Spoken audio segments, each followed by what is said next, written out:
What's up, internet and hello? It's me, 2G with your gear fix. Have you ever been excited for something and when it arrives, unfortunately it disappoints? This is what happened with these two new Sitivian knives. Let's find out why.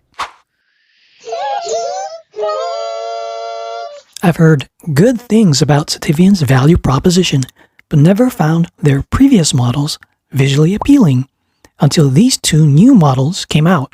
For those not familiar with Sitivien, here's what to expect with their packaging. You get a box and what looks like a thin polyester or nylon wipe. Both knives are wrapped in small plastic bags. With the ST999, they gift you a metal lanyard bead. And with the ST245, they graciously supply a small leather sheath. Let's start with the ST245. It reminded me a lot of Wii's Void Opus, so as a fan of Justin Lundquist's work, I thought this might serve as a budget substitute. The lines on the ST245 are sleek and simple. The blade is a lower-end Damascus steel with rose petal-like patterns and a high polished finish.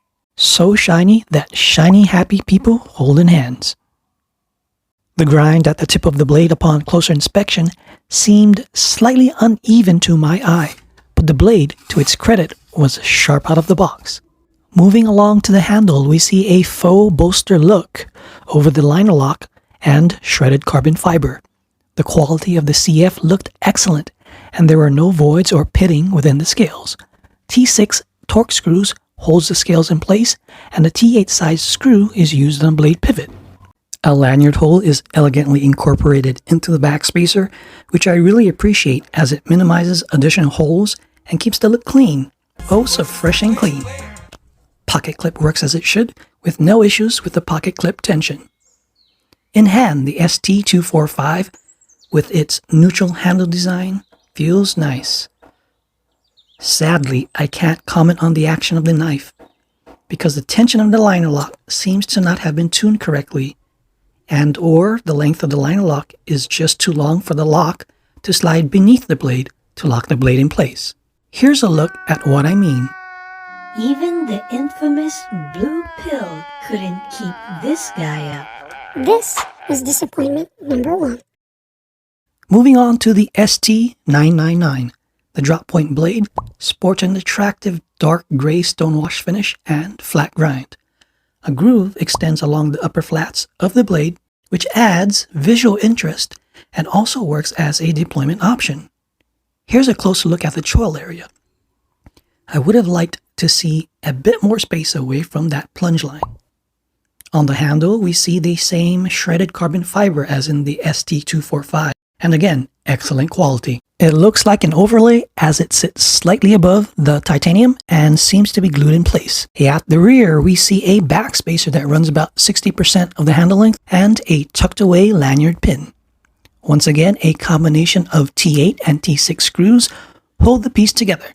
The knife slips in and out of pocket with no issues. The ST999 has lots of room for my medium-sized hands and feels great. My hand rests nicely here and even up close. Large hands shouldn't have issues with handle purchase. The detent is rather light for my taste, but the blade is easy to deploy via the grooves. The front flipper, on the other hand, is a different story. I personally like front flippers and have handled quite a few, but I'm sorry to say this has to be the worst and most uncomfortable front flipper I've come across. One has to be especially mindful of where to place your thumbs, or it will slide off, resulting in discomfort, much discomfort. Pain, suffering, terrible pain. The two wide lines of jimping is just inadequate for this application, and I think the flipper tab could have been designed differently for better leverage and comfort. For example, finer jimping like those on the Pena X series front flippers or Kaiser front flippers. Those are some of my favorite types of jimping for these types of applications. Disappointment number 2.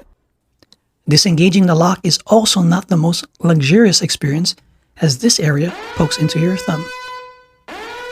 And finally, the liners seem to be exhibiting some audible lock stick. Combined with its thinner liner lock, gives me pause when thinking about how safe and competent the blade lock really is. Disappointment number 3. In summary, both of these knives are beautifully designed.